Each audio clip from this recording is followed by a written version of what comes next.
Well, thank you very much. Man, it's been a great week for me. I have loved being here.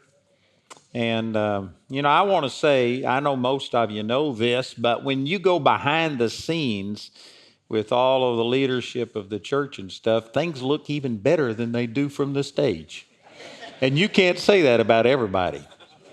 There's places that I go that people look really good on the stage, but when you get to know them, it's not so good. And your people are just better the more you know about them. And that's really, really good. So I appreciate this. I feel a part of what's happening here at Victory Life. And even though I'm not a member of the church, even though I don't come here, I feel like I'm a part of the body and I'm excited about what God's doing here. Let me just mention some of our materials. I've got, where's Pastor Lamont and Sharon? Are they? Oh, here they are. I'd like to ask them to come forward. These are our pastoral relations directors. If any of you are pastors or ministers and you would like some fellowship, they're here for you. And I'm going to let them give these books away. But this one's entitled, Who Told You That You Were Naked? And I have people that all the time say, I want that book on how to be naked. This isn't about being naked. This is a quote from Genesis 3:11 where the Lord said, who told you that you were naked? God didn't tell them. The devil didn't tell them. It was their own conscience that condemned them once they ate of the tree. This is a study in the conscience and how that it's your conscience that's really the problem. So I'm going to let Lamont give that to somebody who looks like you need help.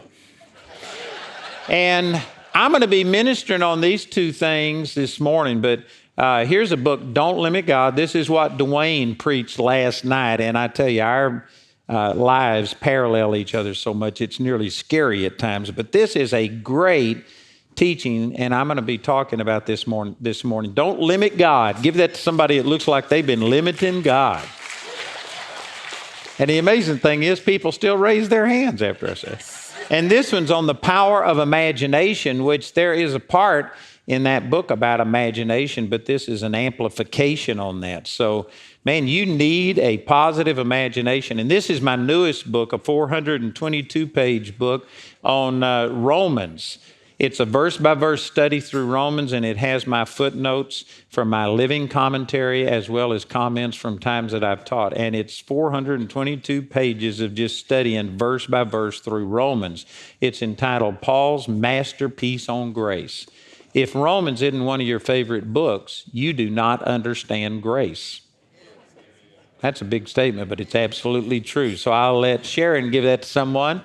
And we aren't going to take anything home with us. So whatever's left out there, y'all go help yourself and just get whatever. And we encourage people to give, but if you can't give or feel like you're stretched in that area, just take whatever you want. It'll be awesome. Amen. So I want to turn over to Psalms chapter 78, verse 41. Pastor Duane preached this last night. I'm going to come at it from a little different direction, but everything that Duane said, I've dealt with these exact same things. It's amazing. I don't know if Duane told you, but one time I took him and Sue to Cancun with us, and we went and played golf, and Duane was worried about his golf balls because they're those kind of neon yellow, green ones. And he thought, Andrew's not going to like this. And when we got there, those are the ones that I use. We do everything together. It's like, I don't know, I've never met anybody in my life who what God has done in his life is so parallel, similar to what God has done in my life. And we didn't know each other. We've only known each other maybe 10, 12 years. But it's not copying or anything. It's just God working in our lives. And I think it really traces back to the way he had that vision of the cross and seeing himself crucified. I didn't have a vision of the cross, but man, I had an experience with the Lord March the 23rd, 1968 that did the exact same thing. So the Lord started in our lives the same way, and we've developed a lot the same way. So I want to share with you what the Lord did in my life on January the 31st, 2002, and that's what this book is about Don't Limit God, and all of the things that have been said this week, from going back to Wednesday night when I spoke about the body that we need to, instead of waiting on the ministers to do all of the ministry, their job is to train you up, and then you do the work of the ministry. And this project big, the vision that you've got, it's not going to be accomplished by the leadership. The leadership leads you, but you're the ones that God wants to use, and we've got to be assembled together, and every single part has to contribute and be a part of this. So I want to share with you what the Lord spoke to me January 31st, 2002, and this is the second most important encounter that I've had with the Lord. And I'm going to be struggling today to share this with you, because since 2002, I've been meditating on this day and night. It's a part of me, and I've learned so much that there's no way I can share with you everything that God has spoken to me. And so everything that Duane was saying last night, I've been through those exact same things, the dread about offending people and afraid to ask, and just every single thing he is talking about. And I could add to that my other 17 things. There is just a multitude of things. But what I want to focus on today is talking about your imagination. This was the next step. It was a part of what God spoke to me. You could also call this vision. And sometimes people think vision only applies to ministers, somebody who's in ministry or something like that, and the average person doesn't have vision. You ought to have a vision for your life. Every single one of you. Every one of you. You know, if you aren't aiming at anything, you'll hit it every time. If you're aiming at nothing, you'll hit it every time. You do not get where God wants you to be in life without having a vision of what he wants you to accomplish. My experience, and I'm sure every person here could verify this, that if God calls you to do something, which he's called every one of us. Pastor Duane and I are going to do a destiny conference at our place in September sometime, and this is what we're talking about, that God's got a purpose for every one of you. Psalms 139, when you were still in your mother's womb, God had written all of your days out in a book. He doesn't just look at you and see how you developed and, oh, this person's got this talent and this talent, maybe I could use them over here. No, before you were even born, God had your days written out. Now, he doesn't force you to do it. You've got total freedom over your life, but he had a plan for your life. He's never made a piece of junk. He's never made a failure. He's never determined for anybody to be, quote unquote, normal by the world's standards. Every one of you ought to be exceptional. You are a unique creation of God, and unless you know what that purpose for your life is, you aren't going to get there accidentally. You know, we're driving back to Colorado today, and I guarantee you, we have to know where we're going. If I just got in the car and said, well, let's go this direction, and you didn't know where you were going, and you just went any direction and followed the road, you'd hit a dead end. Have any of you come to a dead end? You would wind up going in the wrong direction. You don't get places just by, getting in your car and going. You have to know where you're going. Your life needs to have a purpose. And so, anyway, like I said, I'm going to try and say things quickly. But when the Lord touched my life in 1968, I was so excited about the Lord that instantly I just wanted to share the things that I had experienced in God with every person on the planet.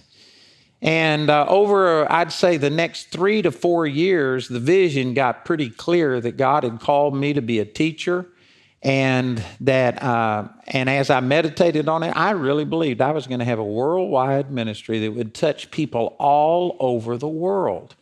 And so I knew that in my heart, and I started moving in that direction. But from about 1968 until 2002, even though I was moving in that direction, I had all of these things on the inside of me that was limiting what God could do, exactly what Pastor Duane was talking about last night. And we had come to a place in the ministry where the ministry was growing. We had to have a new facility. And so we started looking for new buildings. We were in a 14,000 square foot building, and we needed extra space. And so I was traveling, and Jamie was out looking for buildings while I was gone. And when she picked me up at the airport, she says, I want to show you this building. And she took me by a building that was 30,000 square feet, over twice as big as what we had. And she says, this will last us the rest of our lives. And when she said that, I knew that, no, my vision is bigger than that. But you know what? I hadn't been speaking it, not even to Jamie. Jamie and I share everything. But it's like if you reach over to pet a dog, if every time you do that, it bites you, eventually you're going to quit petting that dog. And I had spoken out my vision when we were pastoring little churches of 5 people. My first church had 5 people. And the second one, man, we jumped up to about 50. And then the third one, we jumped up to 100. That was pretty good in a town of 144, but nonetheless, 100 is the largest church that I ever had. And I was speaking these things, and every time I'd say it, people would just look at you like, you are crazy. And they would criticize you, and it hurt me. It hurt my vision. It was like pouring water on a fire. And so after a while, I quit speaking my vision, even to my wife. And when she said that about 30,000 square feet will hold us the rest of our life, it really bothered me that I thought, man, I have not done well at communicating my vision at all. And the Lord began to use that, and there's other things. Again, I could spend the whole service talking about it, but on January the 31st, 2002, all of these things came together when I read this verse in Psalms chapter 78 and verse 41. Let me back up to verse 40. And it says, how oft did they provoke him in the wilderness and grieve him in the desert? Yea, they turned back and tempted God and limited the Holy One of Israel. And Duane talked about this last night. I pray if you missed any of that, please get what he said, because it's all necessary. But it just dawned on me that I knew what God's will for my life was, and I was heading in that direction, but at a snail's pace. And I realized at the pace I was moving, I'd have to live 400 or 500 years to fulfill the vision that he had put in my heart. And I just realized, God, something's wrong. What's happening? And the Lord used this verse to tell me I was limiting him.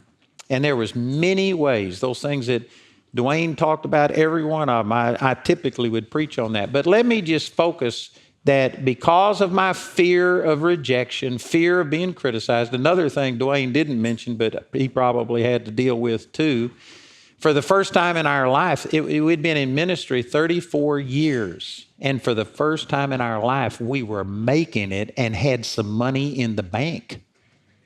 I mean, prior to that time, I was turned over to collection agencies often. It looked like we were going to fail all of the time. Every day, it was like we had to have a miracle to eat. And for the first time in our life, we were succeeding, and it was working, and we were secure. And to step out and speed up was a huge risk. Fear of failure. There was a temptation just to stay where we are and enjoy it because things were working for the first time. And so I had to deal with all of that. But anyway, once the Lord finally showed me that my small thinking was limiting what he could do, I called my staff together on February the 11th, 2002. We had I think it was 20 or something people like that, maybe 18 or 20 people. And I called them together and I said, I don't know how long it takes to change the image on the inside. I'm going to explain this more in just a second. But I said, I don't know how long it takes to change the image that you have on the inside. I don't know if it takes a day, a week, a month, a year. But I said, I am going to change the image on the inside. I am going to do what God told me to do. And I told them that. And did you know that in 2 days' time, I had been trying to go on one of the major networks, television networks in the U.S. for 2 years. Marcus and Joni Lamb were friends of mine. I'd been on Daystar many times as a guest, And I tried to buy airtime from them. And every time I contacted them, they would give me a price that was more than they charged anybody else. I couldn't understand it. And for 2 years, we had tried to go on that television network, and nothing worked. Within 2 days of me making that statement and making some of the adjustments I'm going to be talking about today, I got a letter from Marcus Lamb, and he says, "Why aren't you on Daystar?" He says, "You just forget the money. You send us a tape. We will start you on Monday, and I guarantee you we will give you a deal that you can't refuse." And so something I'd been trying for 2 years, within 2 days, just came to pass. And for those of you that are challenged mathematically, January 2002 was just about, 4 or 5 months after September the 11th happened, and we were under attack. And during that period of time, Media Ministries, I had just started on television January the 3rd, 2000. Media Ministries, many of them either just tanked and totally went off, or they struggled. I could name names right now of some of the ministries that you know of, and they struggled because people weren't watching their program. Everybody was glued to the television set wondering what's going to happen in the nation. And out of sight, out of mind. And most media ministries really went down after after September the 11th. And so when the Lord spoke to me, it was just a few months after that. And without me telling anybody, it took me about 2 months to write a letter, send a letter out to our partners about what God had spoken to me. But before I even told anybody, our finances doubled. And things began to happen, and people started coming to me. And the way I look at it is, it's like God had a plan for my life, and He was flowing all of His anointing and provision and everything that I needed to accomplish that plan. But my small thinking had created a dam that just kept all of this stuff there. And when I changed my thinking, boom, like this, opportunities came, money came, people came. And I'm going to refrain from telling you exact figures. I'd love to do it, but people use it against me. But anyway, since that time, we have increased over 40 times what we were. It is phenomenal what God has done, the number of people and the things that are happening. And I was in Australia, and I was sitting there looking at these mountains and just praising God. And the Lord showed me a vision. I didn't see it, but just this is the thought that came to me. I saw Jamie and me pushing this huge boulder that was bigger than us, a round boulder up a hill. And we spent 34 years pushing that boulder up a hill. And if we would have stopped at any second, that thing would have rolled back over us and smushed us. And it was just effort, and there was no let up, there was no ease. And all of a sudden, we topped the hill, and we were pushing this boulder on a flat space. That's where we were from January of 2000 to January 2002. For 2 years, it had been relatively easy, and we could actually rest every once in a while. And then He showed me that we had gone past that flat spot. Now we were going down the downside, and that boulder was rolling, and I was having to run to keep up with it.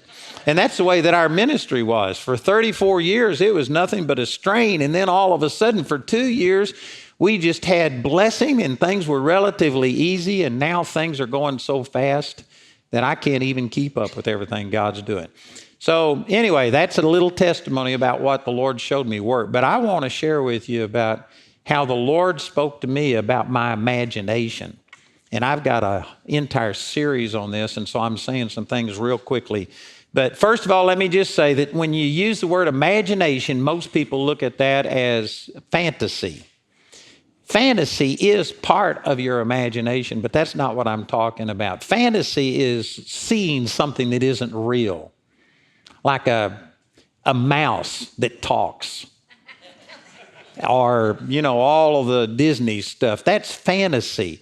But imagination is something that God created you with. Matter of fact, if I had time, I wished I had time to go through all of this, but I could show you in the 11th chapter of Genesis that God was challenged by our imagination. He came down and he says, now nothing that they have imagined will be restrained from them. If you can imagine it, you can do it.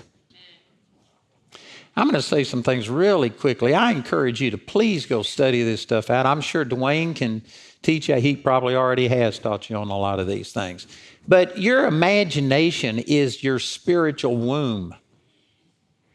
It says that in Isaiah chapter 26, verse 3, the Lord will keep him in perfect peace whose mind is stayed upon him. The word mind there is the Hebrew word Y-E-T-S-E-R, and the only definition of that word in the Strong's Concordance is conception. The word that was translated mind it means conception, and that same word was translated imagine 4 or 5 times in the Old Testament. Your imagination is your spiritual womb, and in the same way as you can't conceive a child without conceiving in your womb. I'm going to leave, Pastor Jacob to teach you about this, but the stork doesn't bring children. You don't get pregnant by standing next to somebody who's pregnant, and anyway, he'll explain all that to you. But you have to conceive a child, and you have to conceive a miracle. You have to conceive God's will, and the part of you that conceives is mind, and it was also translated imagination. That's your spiritual womb. And if you can't see it on the inside, you'll never see it on the outside. And the sad fact is, most people think imagination is childish, it's fantasy. We're adults, we can't, we're going to deal in reality. You need to constantly be imagining, seeing things. Again, if I had time, I could go through Psalms chapter 1, verse 2, where it says, in the law doth he meditate day and night. Did you know that word for meditate in Psalms 1:2 is the exact same word in Psalms 2:1 that says, why do the heathen imagine a vain thing? You can't meditate without your imagination. Your imagination is just your ability to see something in your heart that you can't see with your eyes. And did you know right now, wherever you parked today, did you know you use your imagination to find your car? Right now, every one of you can tell me, you may not remember exactly if it's the second or third in from the row, but you know what part of the parking lot you parked in. That's your imagination. You can see it. If I was to ask you, how many doors do you have in your house? And just to simplify it, I could say, how many outside doors do you have in your house? Most of you haven't really sat down and counted that, but did you know you could tell me because you can look at it? That's your imagination. Jamie and I went over in England and we were going to buy some water, and we went into a store. And did you know in England, they organize everything differently than we do here. So we went into a grocery store expecting things to be organized the way they are here. It took us 10 minutes to find the water because we were expecting it. We saw it being over here and it was someplace else. That's your imagination. If I asked you how you get from here out to the highway, did you know you say, well, you go out here and you turn left or right and you go down to this stoplight and you'll turn. You can't see those things right now, but you can see it. That's your imagination. You can't function without an imagination. You can't remember anything without an imagination. So anyway, all of that's to say that you have an imagination and it's not childish. You use it every day. But it says in Romans 1:21 that if you don't really glorify God and be thankful and seek Him, your imagination becomes vain. And this is what's happened to most of us. Life beats a positive imagination out of most people. Most people at one time had dreams and visions of doing something with their life. But then you have to make a living and you try some things, and if you fail, and if you've been through a divorce or if you've been fired from something, most people let that just kill their imagination. This is what JB talked about on Thursday night, that teacher that came by and says, this doesn't work for people like you. It squelched his imagination. his dream, his vision. And so anyway, your imagination is where you conceive things. If you can't conceive it, you can't give birth to it. And so you have to pray that somebody else comes along and gives you your miracle. You have to have a surrogate person to give birth to your imagination. That's not the way that God intended it to be. Real quickly, let me give you this story that I heard on a tape one time about a woman, a pastor's wife, who had real poor eyesight. She was nearly legally blind, and her glasses were real thick. And she had a healing evangelist coming to the church, and she didn't want him to pray for her because she had been prayed for many times, and it just discouraged her because nothing ever happened. It never changed. So she tried to avoid him. And the last night of the meeting, he just cornered her, and he says, I am going to pray for you. So he made her take her glasses off, and then he laid hands on her and prayed for her healing. And then he says, now can you see? So she started to open her eyes, and when she started to open her eyes, he said, shut your eyes. And she shut her eyes thinking, what's this about? So the second time he says, now can you see? So she started to open her eyes, and he said, shut your eyes. And she was thinking, how can I tell if I can see if I don't open my eyes? And so the third time he says, now can you see? So she started to open her eyes, and he says, I didn't tell you to open your eyes. You have to see yourself seeing in your heart before you'll see yourself seeing with your eyes. And she finally understood what he was talking about, and so she kept her eyes closed, prayed in tongues for a while, and then she says, I've got it. I can see myself seeing. And he says, now open your eyes. And she opened her eyes, and her eyes were healed. This is where many of us are missing it. We know that God wants us well, and so we pray and say, oh, God, heal me. But have you seen yourself well? Many of you see yourself sick. You talk sick. You plan sick. Many of you pray for prosperity, but you see yourself poor. You talk poor. You think poor. You buy the cheapest anything. And the thing wears out twice as fast as something else. You'd have actually saved money if you'd have bought something of higher quality, but you're just cheap. You serve El Cheapo instead of El Shaddai. And you know what? You're praying for prosperity, but you're shooting yourself in the foot. As a man thinks in his heart, so is he. Proverbs 23:7. Your life is, some of you aren't going to like this, but your life is the way you see it being. And some of you, oh, that's not so. I'm praying for prosperity. I'm praying for healing. I'm praying. You may be praying for it. You may desire it. You may want it. But your life is the way you see it being. As you think in your heart, so are you. If your life is a mess, I'm not saying that you wanted that. I'm not saying that you prayed for it, but life has come against you. Satan has attacked you. We live in a fallen world, and there's just bad things that happen, and you have let circumstances and things dictate to you, and you have accepted less than God's best. God's never made a single one of you for failure, ever. There is no such thing. Every one of you are designed by God for something awesome. Not everyone is going to be doing what, those of us that are in ministry are doing, but every one of you, it's awesome. God has a tremendous plan. But most people let circumstances control them. And they're like a pinball that you just pull back the lever and launch that thing, and then it just bounces off. It depends. You try this, and if that doesn't work, you go over here, and it just, whatever will be, will be. You just are like water. You seek the lowest level. I'm not saying these things to hurt anybody. I'm saying it to open up our eyes that what we are calling normal is abnormal in God's sight. God made you for something awesome. Your life ought to be absolutely awesome. You do not have to be a preacher. You do not have to be somebody that the world calls important. Every one of you have gifts and talents that if you were to reach your full potential, it would amaze you and everybody around you. And yet the average person Average person lives in such a way that if you were to die, nobody would miss you.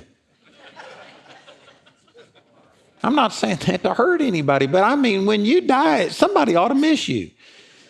Your life should have made a difference. It ought to be that, man, who's going to take this person's place? If you aren't living on the edge, you're taking up too much space. God made you to do something significant. So anyway, all of this, the things that I'm sharing with you, God showed me that I wasn't pushing ahead and fulfilling his thing. And I had to start seeing what I knew God's will for my life was. I had to start seeing it come to pass. And just as is happening here with this church, as your vision increases, well, then that means that everything else, the facilities that it takes to accommodate that increases. Our Bible school was growing, and at the time the Lord spoke all this to me, we were in a place that could only handle 100 people. And I knew that we were going to need much more space. And so anyway, long story, but I went from 14,000 square feet to 110,000 square feet, which everybody around me thought, you're absolutely crazy. This is nearly 10 times what you've got. Did you know now we have over 770,000 square feet, and I've got another 1,000,000 square feet that I'm in the process of building. That's how much we've increased. But when we moved into this 110,000 square feet, we bought a building for $3.2 million. I took out a loan on that. And then I was waiting. I had to have another $3.2 million to renovate it. And I tried for 9 months to get a loan. And this was during that same period of time. And right at the time that the Lord told me I was limiting him, the banker came back. And after 9 months, he says, you know, we need a new appraisal. Let's just start the whole thing over again. And I thought, man, all I could see was another 9 months of him saying next week. And so I said, no, I'm going to pray about this. And anyway, long story, but the Lord told me to do it debt-free. Now, we had already taken out a loan for the first $3.2 million, but this $3.2 million, at the rate we were receiving money at that time, I sat down and figured it out. I'd have been over 120 years old by the time I got $3.2 million. That's how little we were having our cash flow come in, and I just knew that that wasn't going to work. So, but anyway, the Lord told me to do that, so I committed to it, and I said, I don't care if they come to me tomorrow and tell me that I'm approved for the loan. I'm not going to take it. God is going to do it debt-free. Now, see, I saw it, and this was stretching myself. And these things that I'm talking about what's happened to me, but this same thing applies to this whole church group, not only in this location, but in every location. God is stretching you so that you can accommodate more, lengthening your cords, strengthening your stakes, so that you can accommodate more people and make a greater impact. And so anyway, I told him, I said, I won't take it. And the next day, Wells Fargo came back and said, you don't need 3.2. We've approved you for $4 million. And you know what? I turned them down. I said, you're a day late. And I turned them down. And did you know in 14 months, we got that $3.2 million moved into that facility debt-free. But when I made that decision, it didn't just happen instantly. And you know what I did? I had my builder. We had this huge 110,000 square foot warehouse, and we had gutted it, and we had actually dug the trenches for the plumbing and things like that. So we had holes dug in the concrete where the plumbing would go and dirt piled up and stuff like this. And I had my builder go in there and put duct tape on the floor of where every wall was. We had already designed the plans, and I had them put down where every wall was, where every door was, and everything.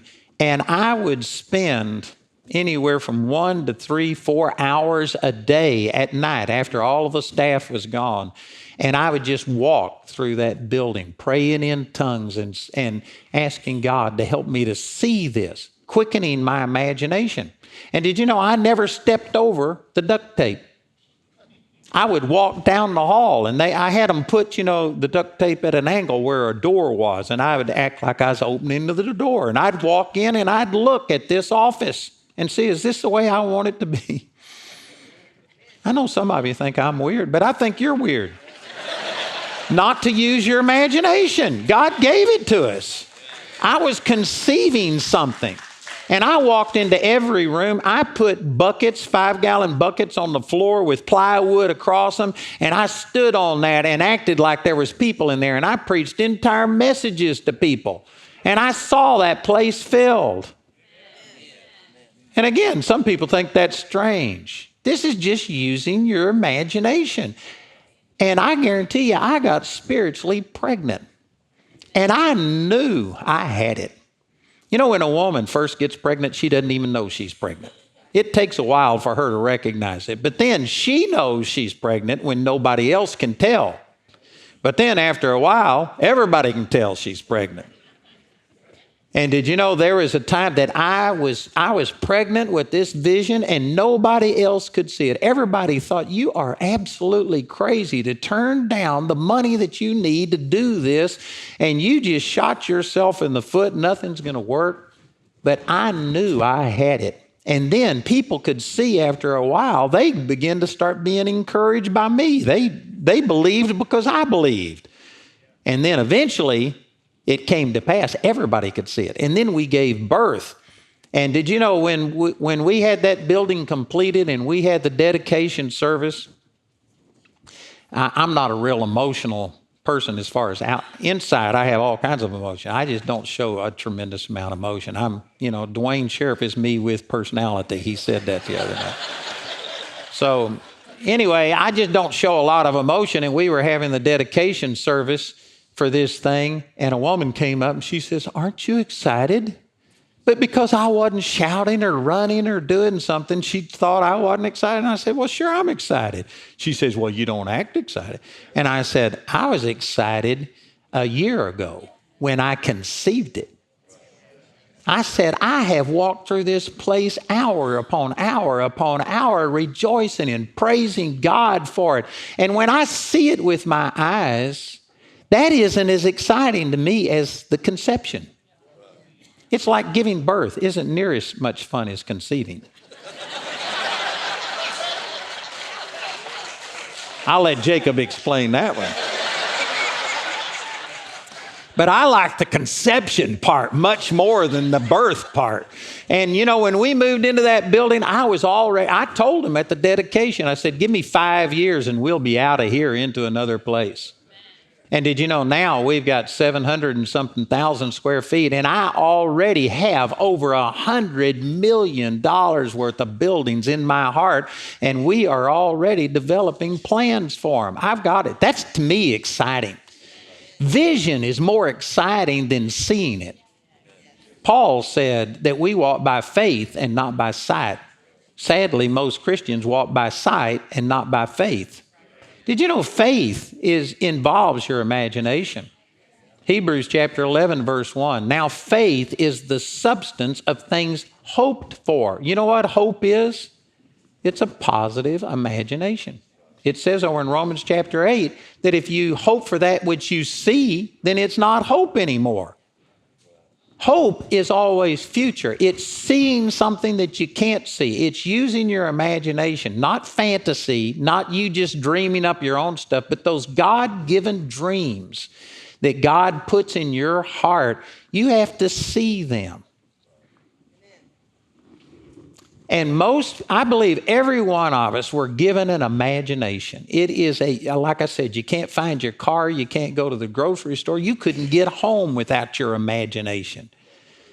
But most of us have let our imagination become vain. We've let it atrophy. Most people only see negative things. If the doctor says you're going to die, we can see that. If you have the same sickness that you saw somebody else die with, you immediately see yourself going through those things.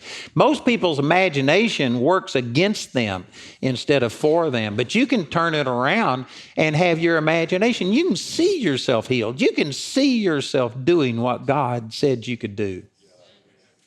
But I can guarantee you, you're going to have to fight against the devil, against people, against circumstances, against finances, against just a lot of things in order to see with your heart.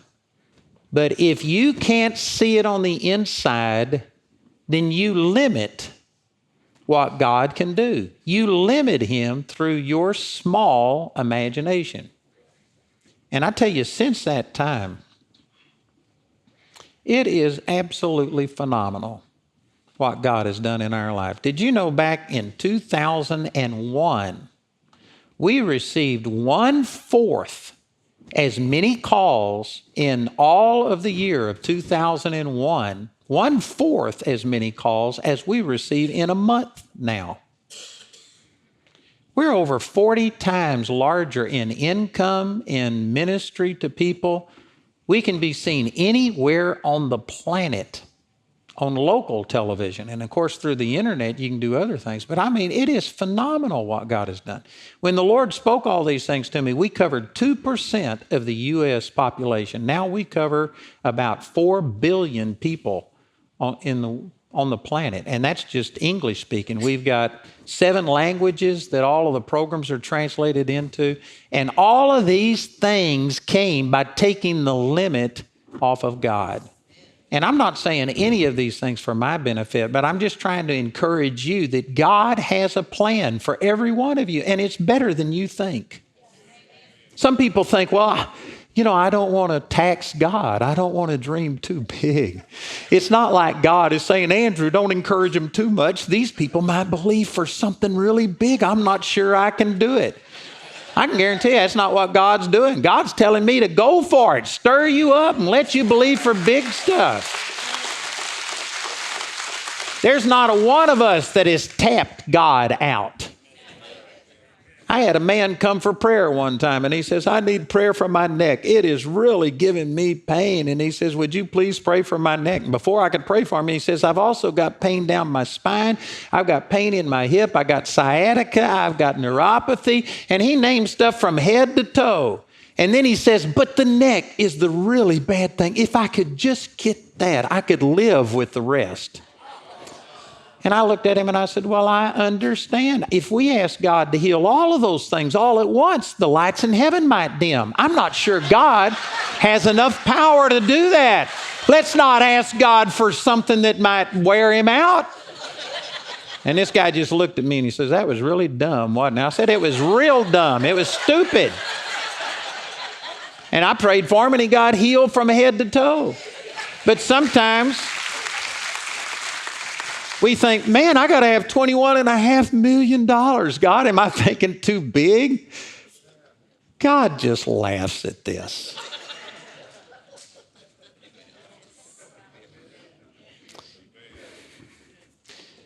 Again, I hope nobody misunderstands why I say things. I'm trying to encourage you that Jamie and I were so poor, we couldn't pay attention. We went without food for weeks at a time. We had collection agencies come against us. And did you know that since the Lord has spoken to me 2002, I've had over $650 million come through my hands in 19 years. And that's just a fraction of what I'm going to have. I'll have way over $1 billion before too long. And I guarantee you it is not anything in the natural. Most of you listening to me know it's not my dynamic personality that made this happen. But I'm telling you, if you can conceive it on the inside, you can see it on the outside. And this is where so many of us are missing it. We just sit there and downplay our vision, and we listen to the critics that tell us you can't do it. Don't let somebody that's telling me I can't do it stand in the way of those who are doing it. You got to get past people speaking against you. Duane talked about that, John 5:44. How can you believe which receive honor one from another and seek not the honor that comes from God alone? I guarantee you, if you receive this message today and start thinking big, I can guarantee you some of your very best friends and your family will come out against you big time. Because your family is either going to be inspired and say, well, man, if you can do it, I can do it. But that's not the normal response. The normal response is to think, who do you think you are? I wiped your bottom when you were a little baby, and here you are talking about doing something big, and your family will start tearing you down in order to justify their ineffectiveness. Because if it'll work for you, well, then they have no excuse. So the easier thing to do is to just criticize you and speak against you.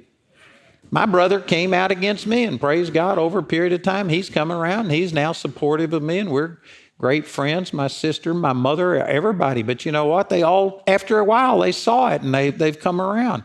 But you have to get to a place to where Romans 3:4, let God be true, and every man a liar. What has God told you to do? What are the dreams in your heart?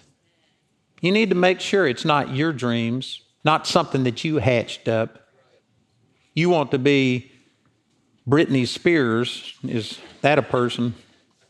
I'm so out of this culture, I think that's right, isn't it? Isn't there a Britney Spears? Yes.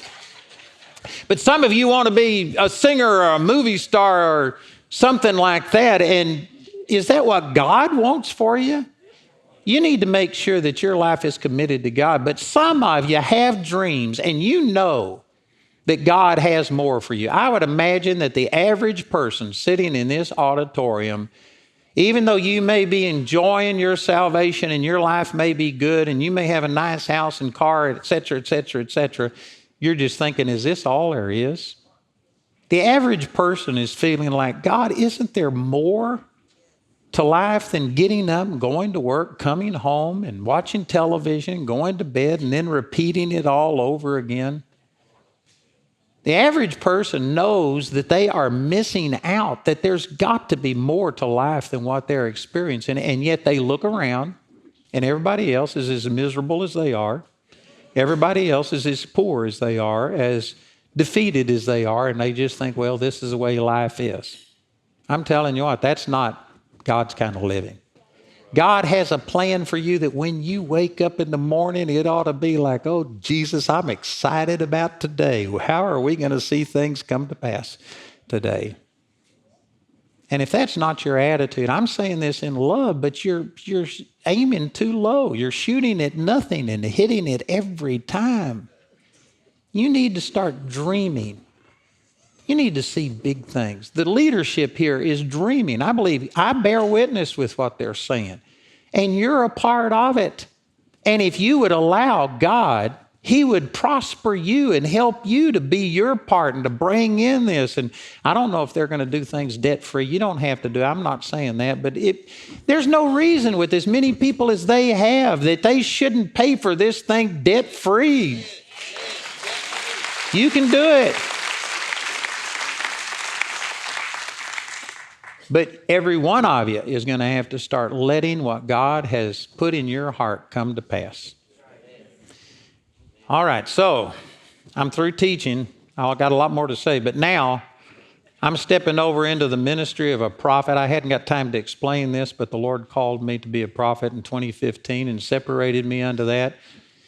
Anybody can prophesy and say encouraging things. It says you can all prophesy one by one. But this isn't what I call a simple prophecy. This is the ministry of a prophet. I would not come into a church and give direction without asking. And I asked Duane and Sue last night. But the Lord spoke this to me this week, and I think He wanted me to say this publicly. That God showed me that Duane Sheriff Ministries is about to explode in ways that they have never, ever seen before. It is going to just take off. And here's the vision that the Lord showed me, that Duane has been yoked together with Victory Life Church. And that's not a bad thing. It's a good thing. It's what God wanted. I mean, Duane Sheriff Ministries and Victory Life have been yoked together and moving along in tandem. And I'm not saying that the connection is broken, but I see that it's time for Duane Sheriff Ministries to go ahead. What God has put in Duane is much, much, much bigger than what Victory Life churches and network of churches can accommodate. He's got a word that very few people in this world have. And God, I see Duane now accelerating and going ahead, and he's still connected. I don't know how this is going to work. I'm sure that God will lead them. But he is going to start reaching people beyond just the church. He's done this to a degree, but it's going to explode.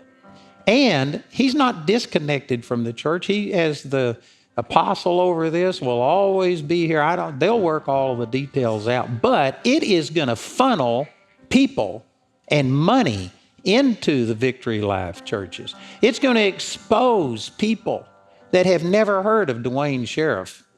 And they are going to hear of him, and his ministry is going to start changing lives. The number of churches will increase, the revenue will increase. But I'm saying this as a prophet of the Lord, that this is happening. And it's happening quickly. And I just felt like that you, as the family here that have been a part of this and supporting Duane and Sue for decades, that you needed to know this. But I really believe that this is God, and you are going to see some awesome, awesome things happen. So I say that in the name of the Lord, and I know that the leadership here will apply that in a correct way. So I want to ask you today, and hopefully every person in here received what I have to say. And so I don't think I can have the prayer team come down here and just pray with you. But if you, let me say it this way. Some of you in here are believing God, and you may not have arrived, but you've left, and you're moving in that direction. And even though things aren't complete and there's growth for every one of us, you know you're on the path. I don't want you to respond. But there are some of you in here today that, man, this is just, it hit you like it hit me back in 2002, that you're limiting God. God's got big things in store for you, and you are just stopping His plans in your life by your small thinking. And if you would humble yourself and say, man, I'm guilty, and I want God to speak to me and reveal this plan, and I want to start dreaming big, and I don't want to leave any gas in my tank when it's my turn to go. I want to have used up everything that God's got me. I'm not there, but today I'm making a commitment to do that. If that's you, I want you to stand right where you are, and I'm going to pray for you, and I believe that God is going to rekindle this imagination and His will for you, and that this is going to change you.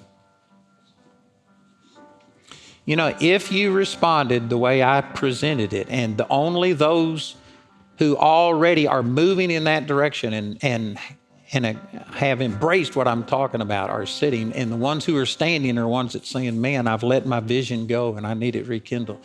If you've responded properly, this shows us a big problem, because this is the majority of people. And the majority of people aren't going for it. So I believe that this is going to be a turning point in your life.